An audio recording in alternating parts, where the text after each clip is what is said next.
No मित्र। मित्र माने जो हमारे हृदय को द्रवित करता है। संस्कृत भाषा में मित्र शब्द का अर्थ होता है मेद्यति इति मित्र। जैसे घी पिघल जाता है, मक्खन पिघल जाता है, जैसे दही में से मक्खन निकलता है, वैसे जिसकी उपस्थिति से, स्मृति से हमारे हृदय में स्नेह का उदय हो, उससे मित्र कहते हैं। तो मित्र बोलते हैं सूर्य को। वैसे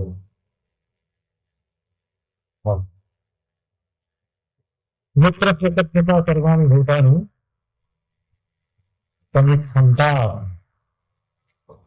हम सूर्य की आंख से सबको देखें, जैसे सूर्य सबसे ऊपर मैत्री की दृष्टि डालता है, सबको स्निग्ध करता है, पसीना भी आता है, सूर्य के ताप से स्नेह पसीना शरीर में उठता है, वो भी स्नेह है।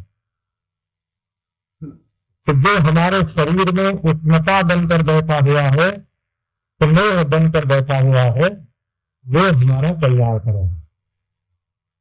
माने हमारे हृदय में हमेशा मैत्री का भाव बना रहे। तन्मय मित्र, न माने हमारा, तन माने कल्याण, और मित्र माने मैत्री का देवता, स्नेह का देवता, घी का देवता, मक्खन का देवता, दूध का देवता, हमारा कल्याण करे।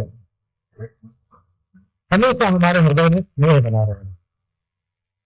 संवर्ण, वर्ण माने जल का देवता, रस का देवता, रसना का देवता, स्वाद का देवता, उससे वर्ण बोलते हैं। माने हमें हमेशा रस का अनुभव हो, हम तृप्त रहे, अतृप्त न रहे। वरुण देवता जो रस का देवता, जल का देवता, रचना का देवता, स्वाद का देवता है, वो हमेशा हमको तृप्त रखता है। वरुण न माने हमारा, पन्नो में तम वरुण, वरुण हमारा कल्याण है। तन्नो भगवत वर्जमा, अर्जमा माने प्रकाश का देवता।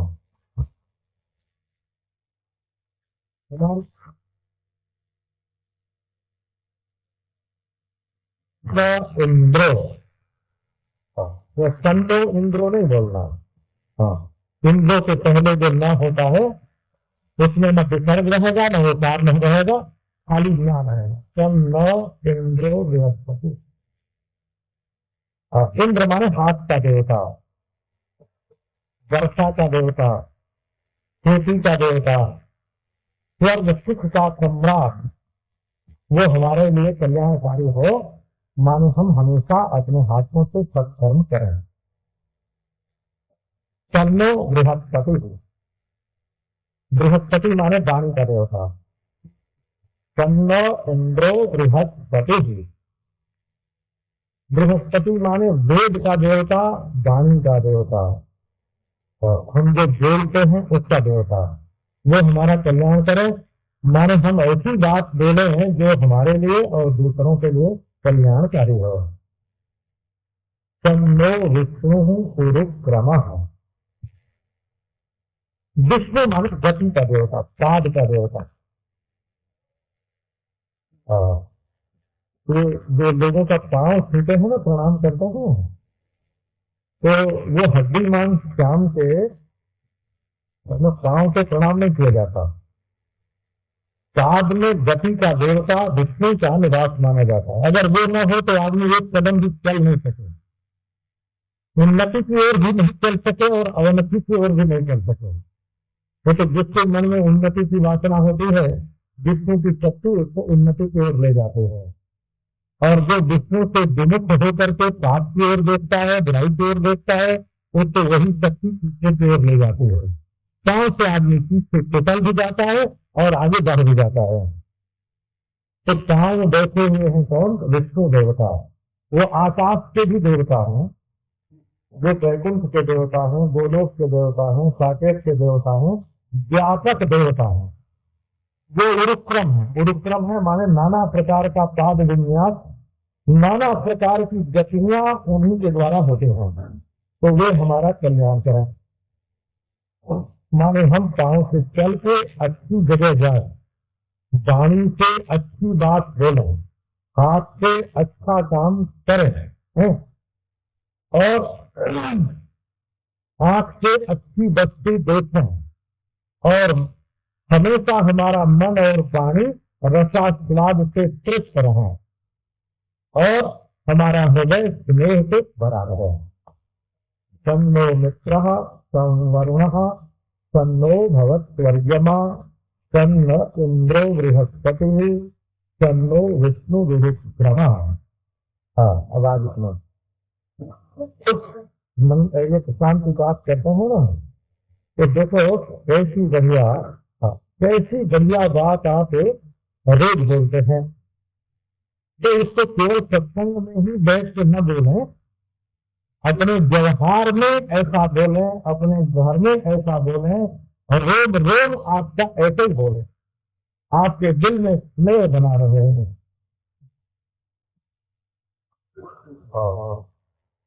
तो अब आगे देखो, आपको रूपम दृश्यम लोचनम दृश्य तदृश्यम दृश्यमानसम दृश्याधिवृत्तयः साक्षी ध्रुवेण न तो दृश्यते। देखो इतनी बात तो मैंने ऐसी कर दी कि ये सबकी समझ में आ जाएगी, है ना। अब ऐसी ही बात कुछ थोड़ी करेंगे जो कुछ की समझ में आएगी, कुछ को नहीं आएगी।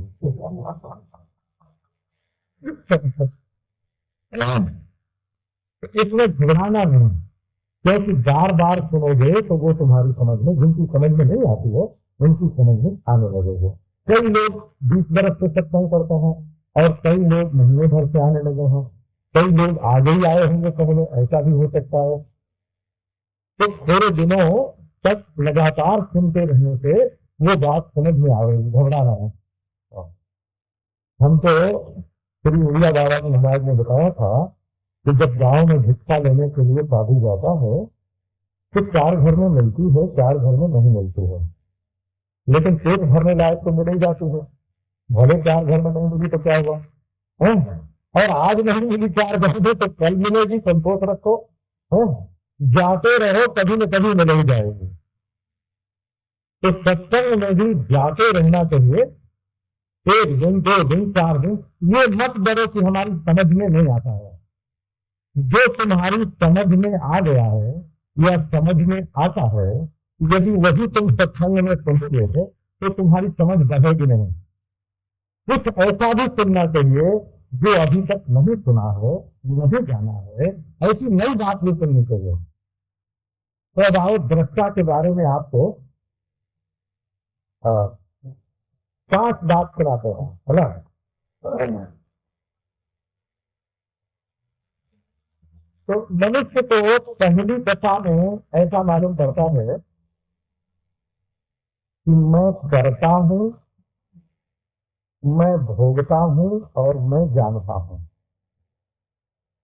ये पहली दशा में मनुष्य को, सभी मनुष्यों को ऐसा अनुभव होता है कि मैं हाथ पांव से काम करता हूं, पांव से चलता हूं, हाथ से काम करता हूं, जीभ से बोलता हूं। तो मैं कर्म इंद्रियों की उपाधि जब अपने में मान ली जाती है, संबंध इसके साथ बना लिया जाता है, तब अपने को मनुष्य कर्ता मानता है। तो देखो हाथ भी है, पांव भी है, जीभ भी है, मुखेंद्रिय भी है, गुदा भी है, ये 5 कर्मेंद्रिय हो। ये है, प्रश्न ये है कि इनके साथ अपना संबंध है कि नहीं। तो संबंध है, ये मेरे हैं, तब इनके द्वारा मैं काम करता हूँ, और जब इनके द्वारा काम करता हूँ मैं, तब कर्ता बन जाता हूँ। अच्छा, आंख से देखता हूँ, कान से सुनता हूँ, और त्वचा से छूता हूँ, नासिका से सुनता हूँ, दूध से स्वाद लेता हूँ। तो ये ज्ञानेन्द्रियां हैं। इनके साथ संबंध रखने के कारण ऐसा मालूम पड़ता है कि संसार को जानने वाला मैं हूं। तो जिसने कर्मेंद्रिय के संबंध से अपने को कर्ता माना वो चेतन है, और जिसने ज्ञानेन्द्रियों के संबंध से अपने को ज्ञाता माना तो वो भी चेतन है।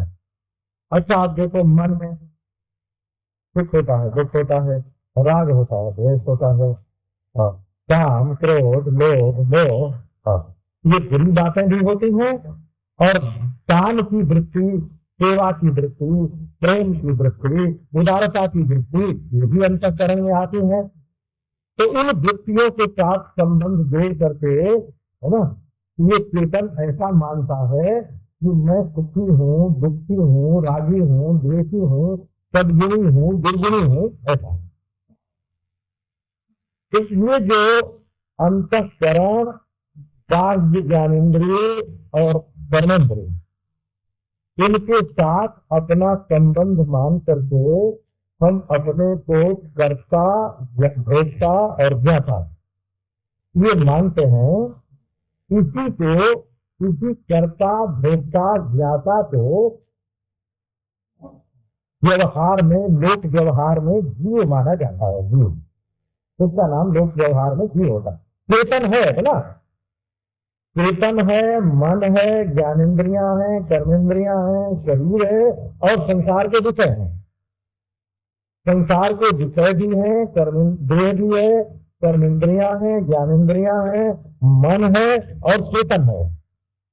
तो इनको सबको एक में मिला करके हम ऐसा व्यवहार करते हैं कि हम जीव हैं। अच्छा, अब इसमें से थोड़ा अलग करो। असल में बाहर की चीजें हैं, ये बात हम जानते हैं। बीच में एक दूसरी बात आपको बता देता हूं। हमारे अंतःकरण में जितने भी ज्ञान होते हैं वो बाहर से डाले जाते हैं। कुछ कान से, कुछ आंख से, कुछ नाक से, कुछ त्वचा से, कुछ जीभ से। ऐसा कोई ज्ञान नहीं होता है जो बाहर से न डाला जाता हो। अब भीतर एक चेतन की रोशनी है, उस चेतन की रोशनी में जब वस्तु पहुंचती है तो हम उसको अपनी मानने लगते हैं या पराई मानने लगते हैं। इसके बारे में कुछ न कुछ धारणा हो जाती है। तो पहला विवेक दृष्टा का यदि आपको करना है तो ये करना पड़ेगा कि ये विषय मेरे नहीं है, क्योंकि मैं विषय नहीं हूं, विषयों का ज्ञाता हूं। ये विषय न मैं हूं न मेरे हैं। दूसरा विवेक ये होगा कि ये देह न मैं हूं न मेरा है। देह है परंतु न मैं हूं न मेरा है। मैं तो इस देह का ज्ञाता हूं, ज्ञाता। अच्छा, फिर तो ये कर्मेंद्रियां न मैं हूं न मेरी हूं, उनका ज्ञाता हूं मैं। जो जिसको जानता है वो उससे अलग होता है, जैसे घड़े का ज्ञाता घड़े से जुड़ा होता है।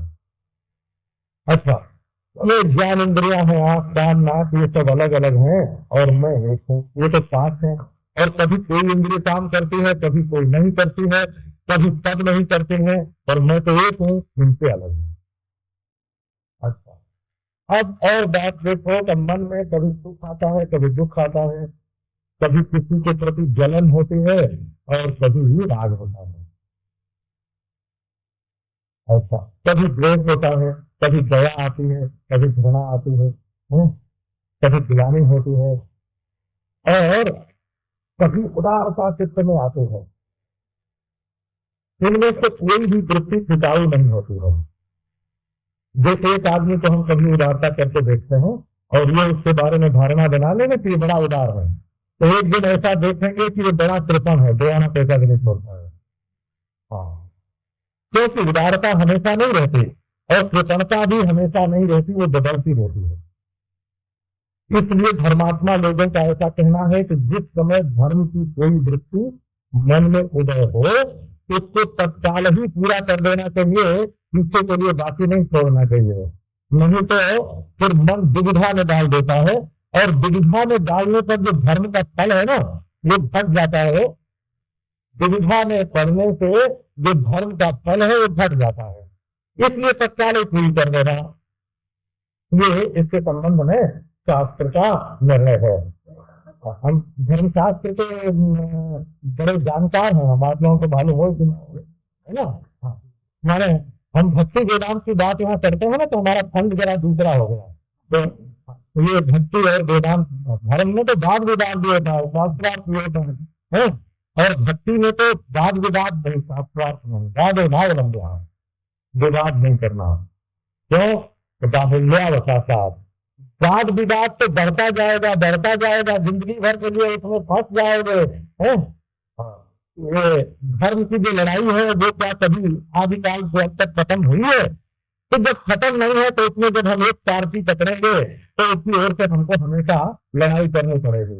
इसलिए अपने दिमाग को खराब करने के लिए वाद विवाद जो है वो अपने दिल में नहीं फंसाना चाहिए। तो जब जो वाद विवाद करने में लग जाएगा वो ईश्वर का चिंतन नहीं कर सकता, उससे ईश्वर से प्रेम करने का मौका ही नहीं मिल सकता। ये शास्त्रार्थी लोग है ना, उनका हृदय बड़ा रूक्ष होता है, रूक्ष में प्रति होता है। वो गाली देते हैं, दूसरे को बुरा बताते हैं, दूसरे की बुराई का चिंतन करते हैं। तो वाद विवाद से बच के है ना, बस ऐसे रास्ते से ईश्वर के पास पहुंचना चाहिए कि दूसरों को मालूम भी ना पड़े कि ये ईश्वर के पास पहुंच गए, ऐसे पहुंचना चाहिए। हाँ, फिर ये जगत गुरु हमारे शंकराचार्य थे ना, स्वामी ब्रह्मानंद जी महाराज, तो उनका दरवाजा बंद रहता था। कई बार कई बड़े लोग डॉक्टर भगवान दास जहाँ मिलने को तो बोले महाराज अभी समाधि में है। तो लोग कह देते जो डॉक्टर गोपीदास कबराज जो मिलने को तो महाराज अभी समाधि में, 4 बार लौटा के सब मिले हो, लेकिन हम लोगों को तो मालूम था और कोई समाधि में नहीं गए। तो हम चोर दरवाजे थे, है ना। खिड़की थी तो इतना पार कर दो, इतना ऊंचाई पार करते हो खिड़की में से घुस जाते। जब जाने पर तो खूब चुटकुले होते, खूब जब हंसी खूब हंसी खेल होता, और कोई बाहर बड़े आदमी आता तो कह दिया जाता कि महाराज अभी समाधि में है। तो ईश्वर असल में तो हर समय समाधि में बैठा रहता है, कोई बात नहीं है। वो हंसता है, खेलता है, वो भी चुटकुला सुनता है, वो भी गप फाँसता है। ये दुनिया की गप्पन तो है ना, ये कैसी गप फाँस सबको बीच में लग गई, तो ये ईश्वर की गप का नाम दुनिया है। तो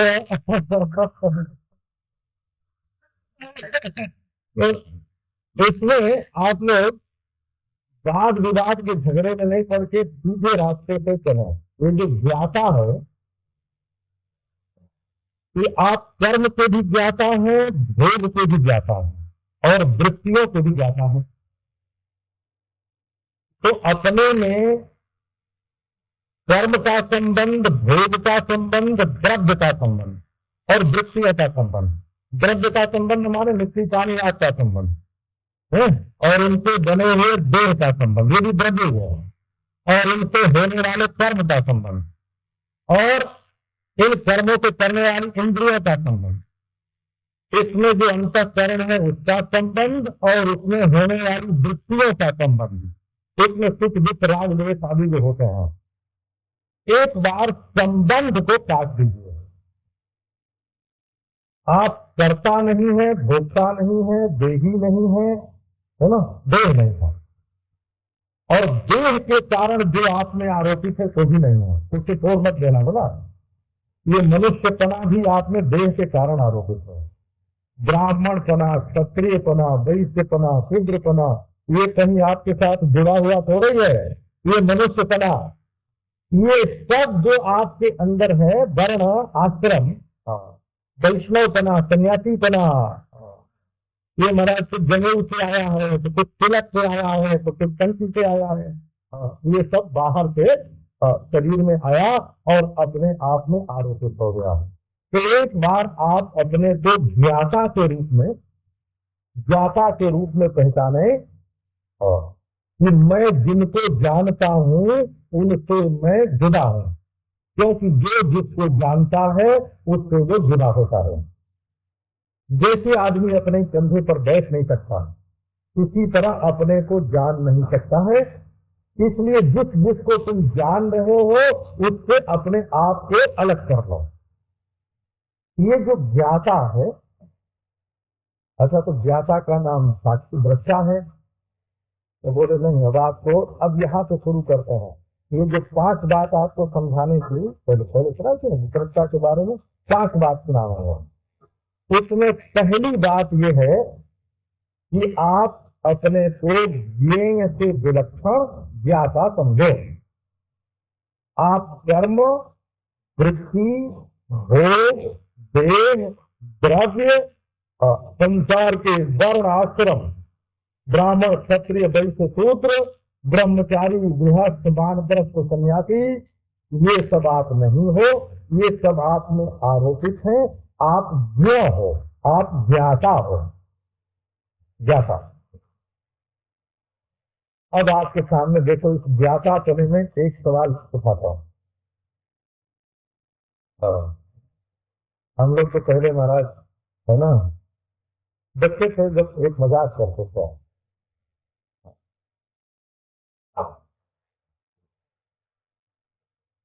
एक सज्जन ने कहा कि महाराज आप मैं कुछ सवालात करना चाहता हूँ।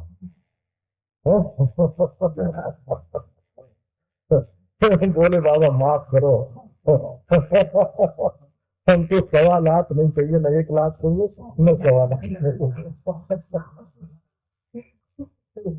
एक देहाती बात सुनाई हो गाँव में। हाँ, बच्चे थे तो क्या क्या करते थे आप पूछो, क्या सुना हम बोले 1 लाख चाहिए न सवालात चाहिए। तो एक देखो, सवालात नहीं, सवाल लेवा। सवाल ये है कि आप ये जो ज्ञाता हो, ये देह के भीतर रहकर हो, अंतःकरण के भीतर रह करके हो, कि देह और अंतःकरण का घेरा छोड़ करके हो। बहुत सीधी बात आपसे हम ये पूछते हैं कि आप जानते तो सबको हो। बोले हम पत्नी को जानते हैं, पति को जानते हैं, बेटे को जानते हैं, बेटी को जानते हैं, मनुष्य पने को जानते हैं, मनुष्यों को हम पहचानते हैं, ब्राह्मण क्षत्रिय वैश्य को पहचानते हैं, ब्रह्मचारी गृहस्थ को पहचानते हैं, कर्ता को भी हम पहचानते हैं, भोक्ता को भी हम पहचानते हैं। परंतु प्रश्न ये है, ठीक है तुम पहचानते तो सबको हो, लेकिन अंगूठे से लेकर के सिर के बीच में रहकर पहचानते हो। ये जो चाम की जो पोटली बंधी हुई है, इसके भीतर रह के पहचानते हो कि इसके घेरे को तोड़कर पहचानते हो? देखो ये सवाल है ना। तो इसकी पहचान क्या है? इसकी पहचान ये है कि तुम दूसरे के अंतःकरण में जो विक्षेप होता है और समाधि होता है उसको क्या समझते हो? उसके बारे में तुम्हारा क्या ख्याल है? दूसरे के अंतःकरण में जो पाप है या पुण्य है, कर्म है या भोग है, वर्ण है या आश्रम है, उसके बारे में आप क्या सोचते हो? ये एक सवाल है बोला। तब आप पहचान जाओगे कि आप तो शाम की पिटारी में बंद होकर अपने को ज्ञाता सोचते हो। तो ये ज्ञाता 2 तरह का है।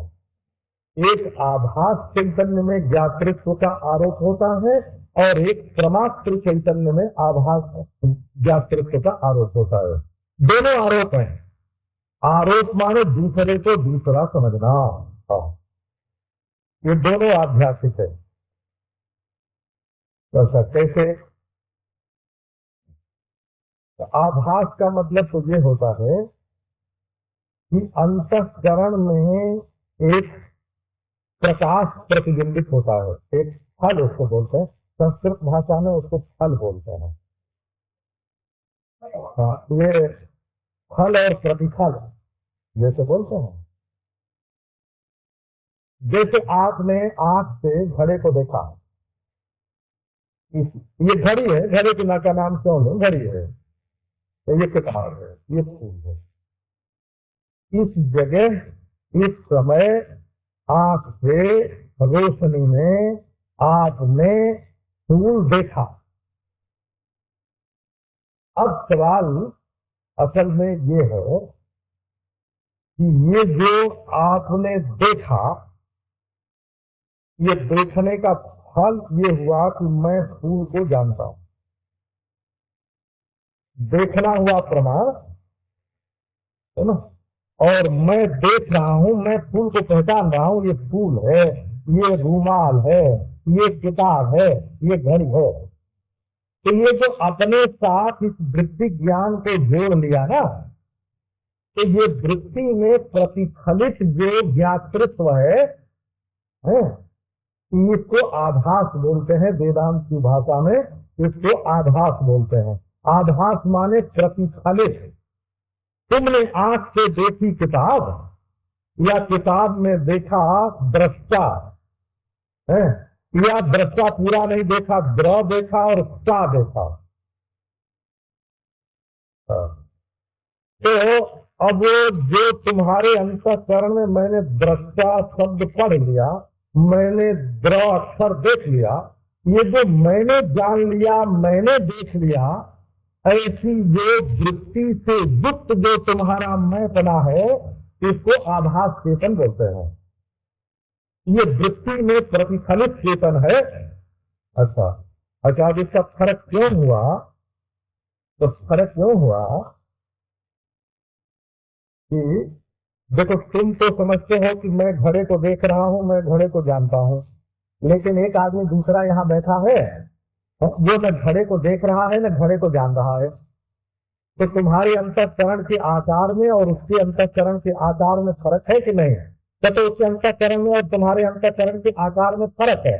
तो तुम्हारे अंतःकरण में जो ये वृत्ति हुई कि मैं घड़े को जानता हूँ, ये तुम्हारे अंतःकरण की वृत्ति का आकार है, और उससे तादात्म्य करके माने वृत्ति में प्रतिफलित हो करके तुम अपने को घड़े को जानने वाला मानते हो। तो पहले आपको सामान्य रूप से जीव चैतन्य की बात बताई, और अब ये आभास चैतन्य की बात बताई। ये जो प्रतिफलित हो रही है वृत्ति, उस वृत्ति के साथ तादात्म्य अपन्न करके तुम अपने को मानते हो कि मैं घड़े का जानकार हूँ, मैं मनुष्यता का जानकार हूँ, ब्राह्मणता का जानकार हूँ, क्षत्रियता का जानकार हूँ। तो ये जो जानकार अपने को मानते हो, वो वृत्ति का आकार अपने ऊपर आरोपित करके मानते हो। तो ये जीव चैतन्य की अपेक्षा ये जो ज्ञाता चैतन्य है, ज्ञाता चैतन्य ये विशेष है।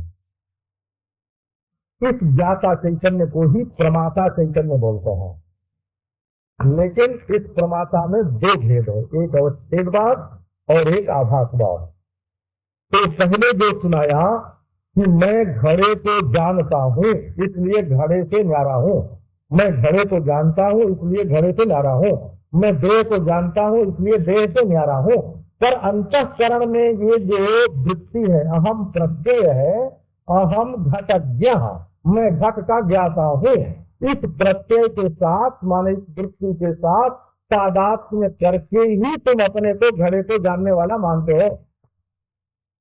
तो वृत्ति में प्रतिफलित चैतन्य को यदि तुम मैं मानते हो तो आभास हो, परंतु इस वृत्ति में प्रतिफलित अब मैं घड़े का ज्ञाता हूँ, इस अहम प्रत्यय के भी तुम दृष्टा यदि हो तो अंतःकरणावच्छिन्न चैतन्य हो। अवच्छिन्न चैतन्य में जैसे देखो, घड़े में पानी भर के रख दिया और उसमें आकाश की नीलिमा प्रतिबिंबित हो रही हो। समझो पानी तो है 4 हाथ और उसमें हजारों मील दूर की वस्तु प्रतिबिंबित हो रही है। लंबाई चौड़ाई की मालूम पड़ती है, वो पानी बड़ा गहरा मालूम पड़ता है। तो थोड़े पानी में जो गहराई मालूम पड़ती है ना, वो आभास आकाश है, और जिस आकाश में वो पानी रह रहा है वो अवच्छिन्न आकाश है। एक होता है आभास आकाश और एक होता है अवच्छिन्न आकाश। इसके कई भेद बताते हैं। महाकाश, घटाकाश, जलाकाश और जल प्रतिबिंबित आकाश। ये चार भेद इसके। जल में जो आकाश दिख रहा है वो आभास है, और जल जिसमें रह रहा है वो घटाकाश है, और घट जिसमें रह रहा है वो महाकाश है। जल में जो दिखता है वो आभासाकाश है, आकाशाभास है, आकाश नहीं। और जल जिसमें रह रहा है वो घटाकाश है, और घट जिसमें रह रहा है वो मठाकाश है। मठ जिसमें रह रहा है, मकान जिसमें रह रहा है वो महाकाश है। तो ये मैं घड़े को जानता हूं, ये जो अभिमान सहित वृत्ति है, इसमें न आकर के जिसमें ये भाग रही है, अंतःकरण में तुम हो कि तुम में अंतःकरण है। सवाल ये हो कि अंतःकरण में तुम हो कि तुम में अंतःकरण है। तो यदि तुम में अंतःकरण है तब तो तुम अंतःकरणावच्छिन्न चेतन हो। अवच्छेदवाद की रीति से इसी को प्रमाता बोलते हैं, इसी को ज्ञाता बोलते हैं। असल में वृत्ति ज्ञाता नहीं है, वृत्ति ज्ञेय है, और वृत्ति अवच्छिन्न जो चैतन्य है वही ज्ञाता है। तो उसको प्रमाता, अवच्छेदवाद की रीति से प्रमाता अंतःकरणावच्छिन्न चैतन्य है, और आभासवाद की रीति से अंतःकरण में प्रतिभाषित प्रतिफलित जो चैतन्य है जलाकाश के समान वो ज्ञाता है। अब देखो, अभी बात खत्म नहीं होती है बोला। ये नहीं समझ लेना कि अब हो गया मैं दस्ता, है ना।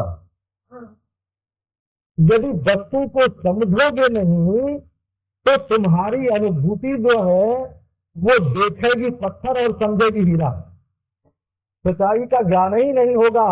ज्ञान के बिना, सच्चाई के ज्ञान के बिना तुम्हारी जो अनुभूति है वो झूठी है।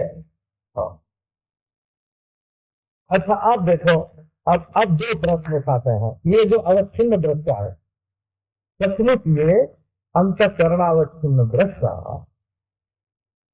न करता है, न भोगता है, और न तो प्रमाता ही है। इसके स्वरूप पर विचार करो तो एक अंतःकरण के साथ इसका कोई संबंध नहीं है। तो ये दृष्टा है। ये नहीं समझना कि अंतःकरण नहीं है। अंतःकरण है, देह है, तुम ब्राह्मण हो, सेठ हो, क्षत्रिय हो, वैश्य हो, सब कुछ हो, परंतु दृष्टा का उनके साथ संबंध नहीं है। तो विवेक करने से क्या हुआ? विश्लेषण, इसको बोलते हैं हम। दो प्रक्रिया है वेदांत की, एक विश्लेषण की प्रक्रिया और एक संश्लेषण की प्रक्रिया। अलग करने का, विश्लेषण माने अलग करना, और संश्लेषण माने मिला देना। तो हम विश्लेषण की प्रक्रिया से अभी आपको बोल रहे हैं। यदि विचार में कोई प्रक्रिया नहीं हो तो विचार को विश्राम नहीं मिल सकता। प्रक्रियाहीन विचार भटक जाता है, कहाँ जाएगा? लक्ष्यहीन तर्क कहाँ पहुंचेगा? विचार से तुम क्या सिद्ध करना चाहते हो अगर ये नहीं मालूम है तो तुम्हें विचार धक्का देगा। विचार से कहा, तुम्हें रास्ते से कहाँ पहुंचना है अगर ये नहीं मालूम है तो रास्ता तुम्हें कहाँ पहुंचाएगा? मालूम होना चाहिए कि इस रास्ते से तुम्हें पहुंचना कहाँ है। लक्ष्य का ज्ञान होना चाहिए। तो अमुक लक्ष्य की प्राप्ति के लिए विचार की अमुक प्रक्रिया होती है। इसी को आगम बोलते हैं, इसी को उपनिषद बोलते हैं, इसी को वेदांत बोलते हैं, इसी को संप्रदाय बोलते हैं। और अब आगम की चर्चा करते हैं। नारायण, तो विवेक कर लो। विवेक कर लो माने तुम कर्म और कर्मेंद्रिय, भोग और भोगेंद्रिय, वृत्ति और वृत्ति वाला अंतःकरण, इनके तुम दृष्टा चेतन हो। तुम अंतःकरण, इंद्रिय, देह अथवा इनसे भोगी जाने वाली वस्तु अथवा तदाकार वृत्ति, ये तुम नहीं हो, तुम चेतन हो। तो इस चेतन को सांख्य दर्शन भी बताता है और योग दर्शन भी बताता है। तो अभी वेदांत की चर्चा थोड़ी देर छोड़ देता। हाँ, योग दर्शन कैसा दृष्टा बताता है और सांख्य दर्शन कैसा दृष्टा बताता है। तो योग दर्शन बताता है कि जब तुम अपनी चित्त वृत्ति का निरोध कर देते हो, कैसे भी करो, इसकी अनेक युक्ति है। वो वैराग्य से भी वृत्ति का निरोध होता है, अभ्यास से भी वृत्ति का निरोध होता है, ईश्वर का ध्यान करने से भी निरोध होता है, प्राणायाम से भी निरोध होता है, शिथिलीकरण से भी निरोध होता है। हाँ, वृत्ति के निरोध में शिथिलीकरण भी साधन है, और ढीला छोड़ दो बिल्कुल। उसका अर्थ ये नहीं है कि व्यवहार के समय चाहे काम करो, चाहे क्रोध करो, चाहे लोभ करो। हाँ, उसकी तो चर्चा ही छोड़ दो। जो लोग कहते हैं कि कुछ खाओ, कुछ पियो, कुछ करो और आओ समाधि लग जाती है ना, समाधि लगा देते हैं, वो तो असामाजिक तत्व है, समाज विरोधी तत्व है। उनके पास तो पुरुषों को चाहिए कि स्त्रियां अगर जा रही हो तो रोकें, क्योंकि वो कहते हैं कुछ करो, कुछ खाओ, कुछ पियो तो तुम्हारा घर ही बिगाड़ देंगे, है ना। और यदि पुरुष जाते हो तो स्त्रियों को चाहिए कि समझाना, क्योंकि वो पुरुषों को बताते हैं कि कुछ खाओ, कुछ पियो, कुछ करो, है। तो वो तो तुम्हारे घर में सत्यानाश को बुलाते हैं, जो ये बताते हैं कि कुछ खाओ, कुछ पियो, कुछ करो, और तुम्हें ये देखो हम अध्यात्म ज्ञान जो है ना, अध्यात्म ज्ञान हम तुमको ये दिए देते हैं, उनसे तो रहो सावधान। अब ये जो दृष्टा का विवेक है, ये योग दर्शन का दूसरा और सांख्य दर्शन का दूसरा। योग दर्शन का कहना है कि चाहे अध्यात्म दर्शन का दूसरा है। योग दर्शन का कहना है कि चाहे अध्यात्म ज्ञान से हो, चाहे सत्संग से हो, चाहे प्राणायाम से हो, है, और चाहे वासना त्याग से हो, चाहे शवासन से हो, शवासन भी एक आसन है, मुर्दे की तरफ लेट जाते हैं, एक शवासन है, और चाहे शीर्षासन से हो। इन आसनों को मुख्य नहीं मानते हैं, क्योंकि शवासन में निद्रा का भय रहता है और शीर्षासन में विक्षेप का भय रहता है, गिर जाएंगे तो चोट लगेगी। वृत्ति निरोध, शीर्षासन करके वृत्ति निरोध करने लगे और वृत्ति का निरोध तो हुआ नहीं, न हुआ तो पट से गिर पड़ेंगे। और शवासन करके चित्त निरोध करने लगे तो नींद आ जाएगी, पता ही नहीं चलेगा। तो इसलिए सिद्धासन, पद्मासन, वीरासन, ये आसन जो है ये भजन के लिए, चित्तवृत्ति निरोध के लिए अच्छे माने जाते हैं।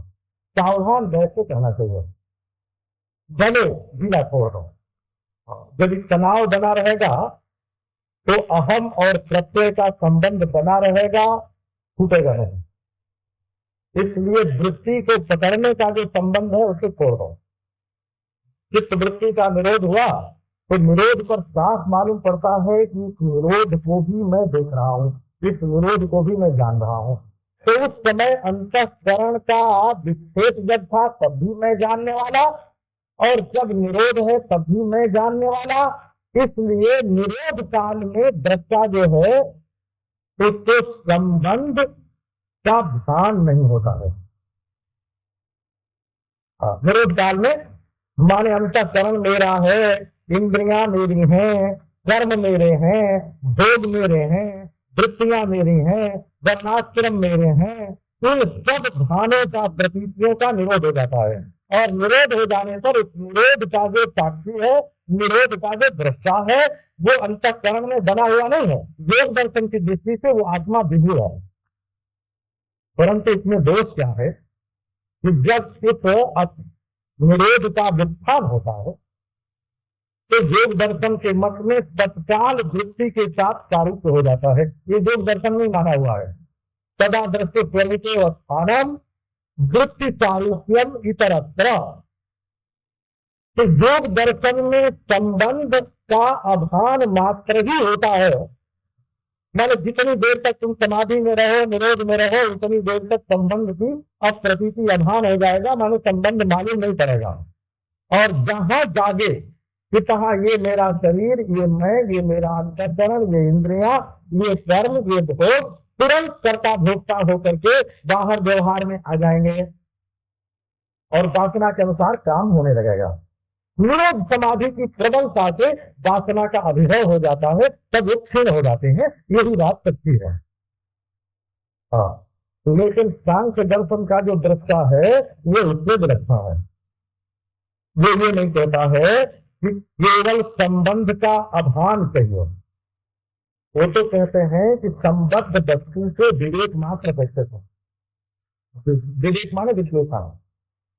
यदि तुमको सचमुच ये विवेक हो गया कि मैं पंचभूत और भौतिक नहीं हूं, 5 इंद्रियां नहीं है, उनका कर्म नहीं है, 5 ज्ञानेन्द्रियां नहीं है, उनकी वृत्ति नहीं है, उनका ज्ञातव्य नहीं है, अंतःकरण नहीं है, तो अंतःकरण की समाधि भी मैं नहीं हूं, है? और अंतःकरण का विक्षेप भी मैं नहीं हूं, तो मैं तो सचमुच दृष्टा हूं। निरोध होने से मैं दृष्टा हो जाऊं और निरोध के बाद में कर्ता भोक्ता हो जाऊं, ये बात बिल्कुल नहीं है। रागे कहते ध्यानम, ऐसा अपने दृष्टा का विवेक हुआ कि व्यवहार में देह के काम करते रहने पर भी, इंद्रियों के काम करते रहने पर भी, बोलते चालते रहने पर भी, हंसते खेलते रहने पर भी, खाते पीते रहने पर भी मैं तो सचमुच दृष्टा ही हूं। व्यवहार में भी संबंध जो है, संबंध की निवृत्ति, निरोध काल में संबंध का अभान, ये योग का दृष्टा है। और व्यवहार काल में संबंध का मिथ्यात्व, मिथ्यात्व संबंध ही झूठा है। न मेरा देह है, न मेरा वर्ण है, न मेरा आश्रम है, न मेरा अंतःकरण है, न अंतःकरण की वृत्ति है। संबंध से, संबद्ध पदार्थ से विवेक हो करके संबंध का टूट जाना, संबंध का टूट जाना, ये सांख्य का दृष्टा है।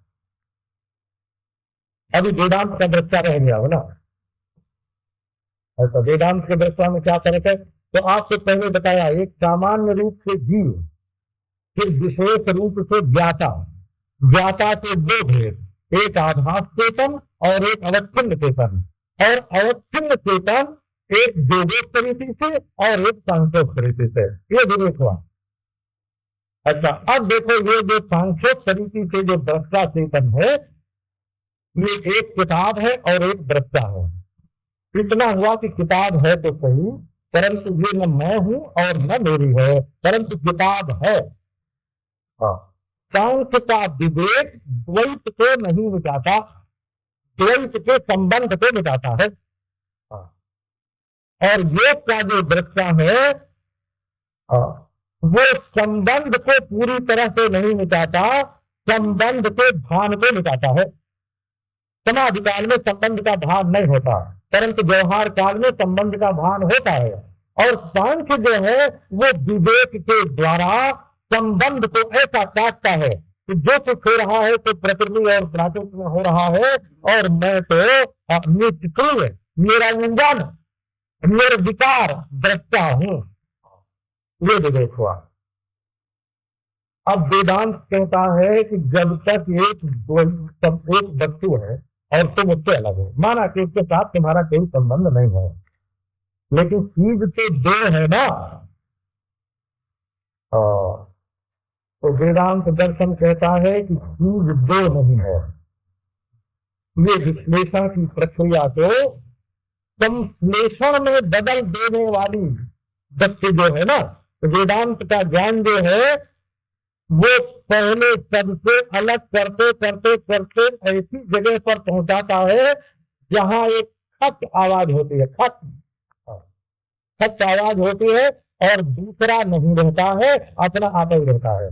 दूसरे से हमारा संबंध नहीं है, इतना ही नहीं, दूसरे का भान नहीं होता है, इतना ही नहीं, दूसरा है ही नहीं। अब दूसरा कितने प्रकार का हो सकता है?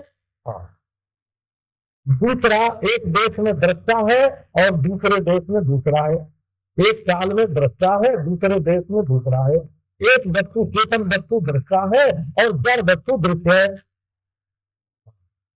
एक तो ये हुआ, और दूसरा ये हुआ कि एक दूसरा दृष्टा है, हजारों दृष्टा है। जैसे इस अंतःकरण का दृष्टा मैं हूं, वैसे हजारों लाखों अनगिनत दृष्टा है। और इस दृश्य को नियमित करने वाला, अपने काबू में रखने वाला एक ईश्वर है, और एक ईश्वर जिसको काबू में रखता है वो दृश्य है। तो दृश्य का होना, दृश्य के नियंता का होना और दृश्य में अलग अलग दृष्टा का होना, एक भेद की प्राप्ति तो ये होती है। और दूसरी भेद की प्राप्ति ये होती है कि प्रत्येक अंतःकरण का दृष्टा अलग है। अच्छा अच्छा, प्रत्येक अंतःकरण का दृष्टा अलग ही नहीं है, तब भी काल के भेद से, देश के भेद से, वस्तु के भेद से दृष्टा अलग अलग है। जड़ और चेतन का एक भेद है, काल और चेतन का एक भेद है, देश और चेतन का एक भेद है, और उस भेद से चेतन भिन्न भिन्न है। तो दृष्टा जो है अद्वितीय है।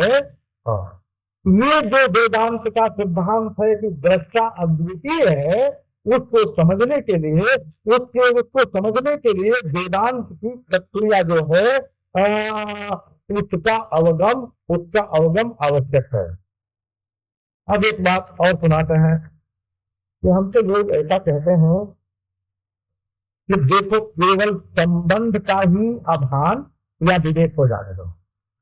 हमारे ऐसे मित्र हैं, वो कहते हैं कि देखो हम समाधि में बैठ जाएंगे तो किसी से हमारा संबंध है दुनिया में, शत्रु है कि मित्र है, प्रतीत ही नहीं होगा, तो अभान है, संबंध का अभान हो जाएगा। अच्छा, और फिर बोले कि नहीं, विवेक करने से संबंध कट जाएगा और इतने से क्या होगा कि दुख की निवृत्ति हो जाएगी। तो दुख की निवृत्ति हो जाएगी, ये तो सही बात है, सांख्य दर्शन का तो कहना ही है। और त्रिविध दुखात्यंत निवृत्ति ही अत्यंत पुरुषार्थ। सबसे बड़ा पुरुषार्थ क्या है? सबसे बड़ा पुरुषार्थ ये है कि जो 3 प्रकार के दुख हमारे जीवन में है वो कट जाए। 3 प्रकार के दुख कौन से हैं? तो एक बाहर की वस्तुओं से न मिलने से होता है, बोला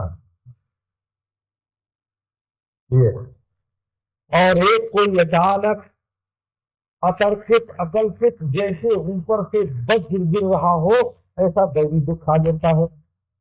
एक तो ये बाहर की जो दिखती हुई वस्तुएं हैं वो देती हैं, और एक कोई अज्ञात दुख हमारे सिर पर कभी कभी आता है।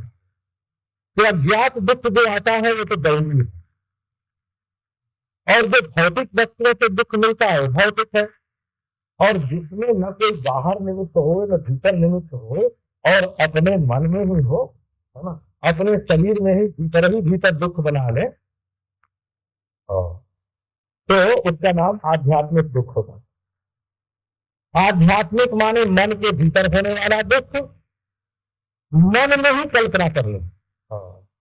मन में क्या कल्पना करी कि ये जो सामने से आदमी आ रहा है इसके हाथ में डंडा है और कहीं वो आके हमको मार दे तब। अब आदमी को रास्ता पकड़े रखना चला गया, तो तुमको तो उसने मारा नहीं, तो बाद में मालूम हुआ कि हमारी जो कल्पना थी वो झूठी थी। तो जो ज्ञान से ही जो दुख निवृत्त हो जाता है इसको आध्यात्मिक दुख बोलता है। कल्पना से बहुत दुख होता है। गोस्वामी तुलसीदास जी ने लिखा है शत्रु मित्र मध्यस्थ ये मन कीन्हे दरियाई। गोस्वामी जी का कर रहे हो, मन दरियाई माने जबरदस्ती बला। मन में ये हमारा शत्रु है, ये हमारा मित्र है और ये मध्यस्थ है, ये तीनों बातें हमारे मन में बलात् बढ़ ली है। ये हमारे मन का दोष है। त्यागद गहद उपेक्षणीय, इसको छोड़ देना चाहिए, इसको पकड़ लेना चाहिए, इसकी उपेक्षा कर देनी चाहिए। ये क्या है? ये हाथक मन की नहीं। जैसे बाजार में कोई हीरा हो, एक विरक्त आदमी है, अरे होगा क्या पत्थर है, क्या लेना देना उससे, न हमको गले में पहनना है न खरीदना है, उसके बारे में सोच के क्या करना है। एक महाराज व्यापारी है, 10 रुपए में खरीदेंगे 10,000 में बेचेंगे, भाई ये तो बस ले नहीं है। इसको पकड़, एक ने उपेक्षा कर दी, एक ने त्याग कर दिया, है ना, और एक ने पकड़ लिया। अब हीरे में क्या है? हीरा न त्याज्य है, न ग्राह्य है, न उपेक्षणीय है, वो तो एक पत्थर है। ये मन का प्रेम है। तो मनुष्य को आध्यात्मिक, आधिदैविक और आधिभौतिक 3 प्रकार के क्लेश होते हैं। तो सांख्यवादियों का कहना है कि यदि तुम विवेक कर लोगे, वस्तुओं से अपने को अलग कर लोगे और मनुष्यता, ब्राह्मणता, क्षत्रियता, दैत्यता, शूद्रता, ब्रह्मचारिता, गृहस्थता, वानप्रस्थता, सन्यासिता, इनसे अपने को यदि जुदा कर लोगे और पापीपना, पुण्यात्मापना, सुखीपना, दुखीपना, है ज्ञानीपना, मूढ़पना, इनके तुम दृष्टा हो, यदि इनसे तुम्हारा संबंध टूट गया तो तुम्हारे सारे दुख मिट गए। और जब दुख मिट गए तो अद्वैत ज्ञान, ज्ञान की, वेदांत ज्ञान की जरूरत ही क्या है? आओ हमने केवल दृष्टा बना के, अरे जबरदस्ती बनाना हुआ नहीं है, बनाया हुआ जो दृष्टा होता है झूठा होता है। तो आओ हमने तुमको दृष्टा बना के तुम्हारे सारे दुख मिटा दिए। परंतु आपको मैं बिल्कुल पक्की बात बोलता हूँ, जब तक हल्के फुल्के दुख सुख होंगे तब तक तो आप दृष्टा बन के उनको छोड़ सकोगे। हाँ, यदि कभी कोई ईश्वर न करे आपके जीवन में ऐसा आवे, है ना, लेकिन यदि कभी बड़ा मौका पड़ेगा तो ये दृष्टापन का जो भाव है, ये दृष्टापन का जो अभिमान है, एक भाव होता है, एक अभिमान होता है, इसमें भी उपासना प्रधान व्यक्ति मैं दृष्टा हूँ, मैं दृष्टा हूँ, मैं दृष्टा हूँ, ये उपासना करते हैं।